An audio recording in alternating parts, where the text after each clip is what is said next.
Je m'appelle Loko Yeinou Laura Estelle, épouse Koné. Je viens d'une toute petite ville située dans les collines, au centre du Bénin. Quand je remonte à mon enfance, je vois une petite fille heureuse, curieuse, enjouée, s'amusant en pleine nature, au cœur de la forêt équatoriale, dans la petite ville de Kribi au Cameroun. Rien ne me prédestinait à ma fonction d'enseignante-chercheur. En effet, mon père, un homme aimant, il était rebobinier. Il arrangeait les moteurs des machines industrielles.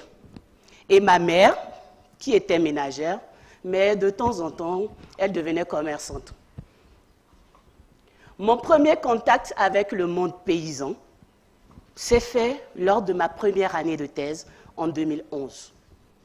Et dans mes travaux, j'ai parcouru 136 villages à travers le Bénin.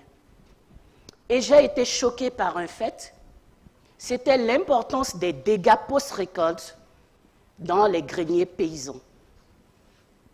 Les denrées stockées étaient pratiquement réduites en poudre en l'espace de quelques semaines par les insectes ravageurs. En 2022, actuellement, la situation n'est pas plus reluisante qu'elle était en 2011, avec l'impact des changements climatiques qui favorisent la prolifération des insectes ravageurs.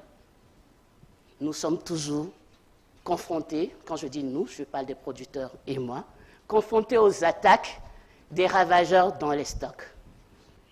Mon engagement de contribuer à la résolution de ce problème a été prise quelques semaines après ces enquêtes parce qu'il y avait eu, dans le nord du Bénin, précisément dans une petite ville appelée Djougou, des cas de décès d'une famille entière. 8 personnes sur 10 étaient décédées et cela était dû à une intoxication alimentaire liée à la consommation de pâtes de cosette d'igname traitées avec des insecticides chimiques.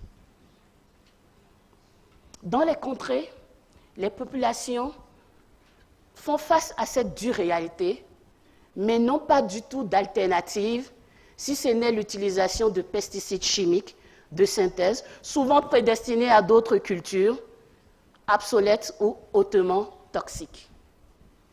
Je me suis donc engagée à trouver des solutions alternatives pour lutter contre ces ravageurs. Et j'ai préconisé la lutte biologique. Mais ce qui est le plus touchant dans cette histoire, c'est que ce cas de décès aurait pu être moi et ma famille parce que j'en raffole des pâtes de cosette d'igname.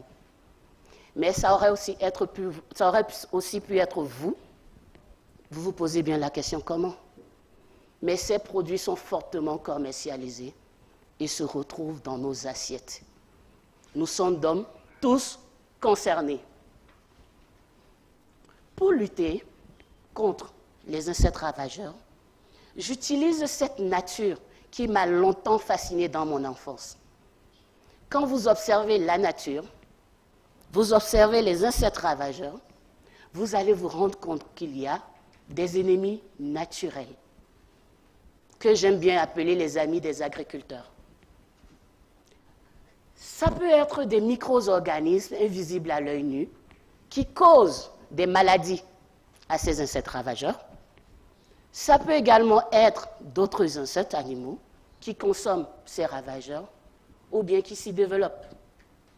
Donc mes travaux à moi consistent à trouver des stratégies optimales pour leur utilisation dans la gestion des ravageurs et des ravageurs des cultures et des denrées stockées.